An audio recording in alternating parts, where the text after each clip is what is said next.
ఇప్పుడు no cost cough syrup తో 60 రూపాయల విలువ గల ఇన్హేలర్ పూర్తిగా ఉచితం. దెబ్బకి దగ్గు జలుబు మాయం.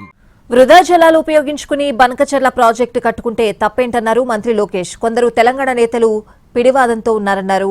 బనకచెర్ల అంశంపై లోకేష్ స్పందించడం ఇప్పుడు చర్చనీయాంశంగా మారింది. ఏపీ తెలంగాణ మధ్య బనకచెర్ల ప్రాజెక్టుపై ఇప్పటికే అనేక రకాలుగా విమర్శలు ప్రతివిమర్శలు నడుస్తున్నాయి.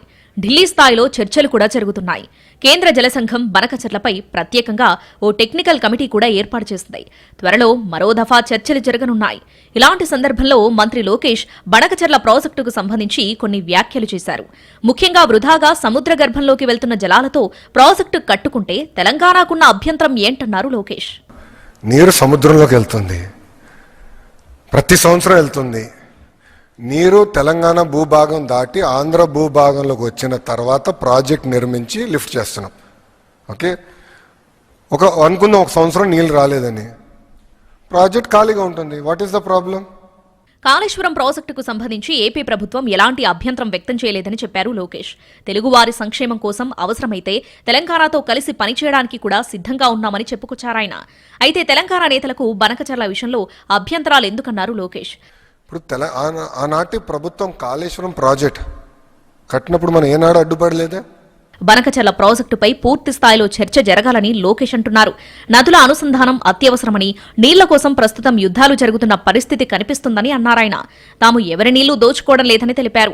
గోదావరి ఒక వరమని, కృష్ణానదికి వరద వస్తే 80% మేర రిజర్వాయర్లను నీటితో నింపామన్నారు. ప్రస్తుతం రాయలసీమకు నీటిని తీసుకెళ్లే ఆలోచనలో ఉన్నామన్నారు. మిగులు జలాలు ఉన్నప్పుడే నీటిని లిఫ్ట్ చేస్తామన్నారు. మరోవైపు లోకేష్ వ్యాఖ్యలకు తెలంగాణ మాజీ మంత్రి హరీష్ రావు కౌంటర్ ఇచ్చారు. కాళేశ్వరం ప్రాజెక్టుకు 11 రకాల అనుమతులు ఉన్నాయని తెలిపారు. అంతేకాదు కాళేశ్వరం ప్రాజెక్టును అడ్డుకునేందుకు చంద్రబాబు కేంద్రానికి 7 లేఖలు రాశారని గుర్తు చేశారు. అలాగే తెలంగాణకు గుదిబండలా మారే బనకచెర్ల ప్రాజెక్టును అడ్డుకొని తీరతామని హెచ్చరించారు హరీష్ రావు. కాళేశ్వరం ప్రాజెక్టును వ్యతిరేకిస్తూ మీ నాన్నగారు 7 ఉత్తరాలు రాశారు. కానీ నిన్న లోకేష్ గారు మేము కాళేశ్వరం ప్రాజెక్టును వ్యతిరేకించామా అని సన్నాయి నొక్కులు నొక్కుతా ఉన్నారు.